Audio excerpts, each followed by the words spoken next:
നമസ്കാരം, എല്ലാവർക്കും പുതിയ വീഡിയോയിലേക്ക് സ്വാഗതം. ദൃശ്യം 3 കൺഫേംഡ്.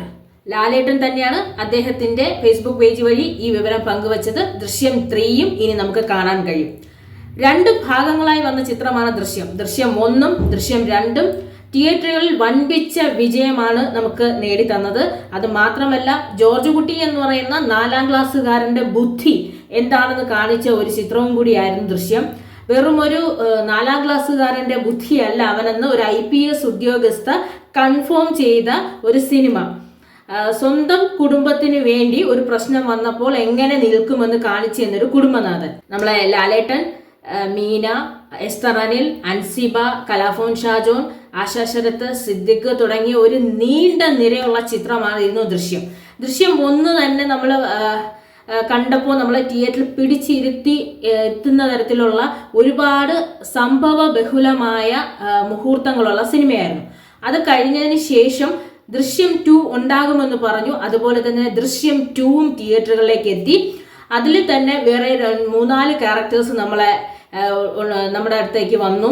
പുതിയതായിട്ട് അതിലേക്ക് അഡ്വക്കേറ്റായിട്ട് വന്നത്, പോലീസായിട്ട് നിന്നത്, അത് അഞ്ജലി നായർ, മായദേവി, ഇവരൊക്കെ പുതിയ ക്യാരക്ടേഴ്സായിട്ട് സിനിമയിൽ വന്നെങ്കിലും ആ സിനിമ പുതിയ മറ്റൊരു ചിത്രമായിട്ട് തന്നെ അത് നിലനിന്നു. അതും തിയേറ്ററിൽ വൻപിച്ച വിജയമായിരുന്നു. ദൃശ്യം 1ഉം ദൃശ്യം 2ഉം എത്ര തന്നെ ശ്രമിച്ചാലും കണ്ടുപിടിക്കാൻ കഴിയാത്ത രീതിയിൽ ഒളിപ്പിച്ച ഒരു 4ാം ക്ലാസ്സുകാരന്റെ ബുദ്ധി. നമുക്കറിയാം, പെരുന്നാൾ കാണാൻ പോയതും തിയേറ്ററിൽ സിനിമ കാണാൻ പോയതും ഒക്കെ വെച്ച് എന്താണ് പറഞ്ഞ ജോർജ് കുട്ടി എന്ന് പറയുന്ന ഒരു കുടുംബനാഥൻ സ്വന്തം മകളെ രക്ഷിക്കാൻ വേണ്ടി ചെയ്ത ഒരു കളവ് ഒളിപ്പിക്കൽ. ശരിക്കും കൊലപാതകം ചെയ്തത് ലാലേട്ടൻ അല്ലെങ്കിലും ജോർജ് കുട്ടിയുടെ ഭാഗത്ത് നിന്നല്ല ഉണ്ടായെങ്കിലും മകളെ രക്ഷിക്കാൻ വേണ്ടി ചെയ്ത ഒന്നായിരുന്നു ദൃശ്യം എന്ന് പറയുന്ന സിനിമ. ദൃശ്യത്തിന്റെ 1ഉം ദൃശ്യം കണ്ടു, പിന്നെ ദൃശ്യം 2 വന്നു. ഇത് രണ്ടും അന്ന് മുതൽ നമ്മൾ ചോദിക്കുന്നുണ്ട്, ദൃശ്യം 3 ഉണ്ടാകുമോ? ഇപ്പം ദൃശ്യം 3 ഉണ്ടാകാതിരിക്കാം എന്ന് പറഞ്ഞു. എന്നാൽ ഇപ്പം ഒഫീഷ്യലി കൺഫേംഡ് ആവുകയാണ്, ദൃശ്യം 3 ഉണ്ട്.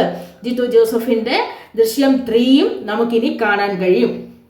അത്രത്തോളം ബുദ്ധിപരമായ സ്ക്രിപ്റ്റുള്ള സിനിമയാണ് ദൃശ്യം എന്ന് പറയുന്നത്.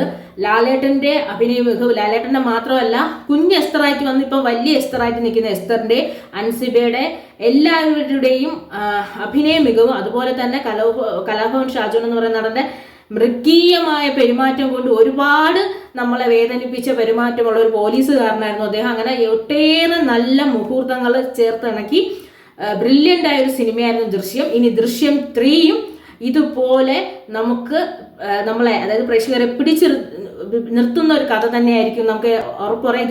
ഇത് കഴിഞ്ഞ് ഇനി എന്താണ് വരുന്നതെന്ന് നമുക്ക് ദൃശ്യം കണ്ടു കഴിഞ്ഞാൽ മാത്രമേ മനസ്സിലാവൂ. എന്തായാലും ദൃശ്യം 3ക്കായി കട്ട വെയിറ്റിംഗ്.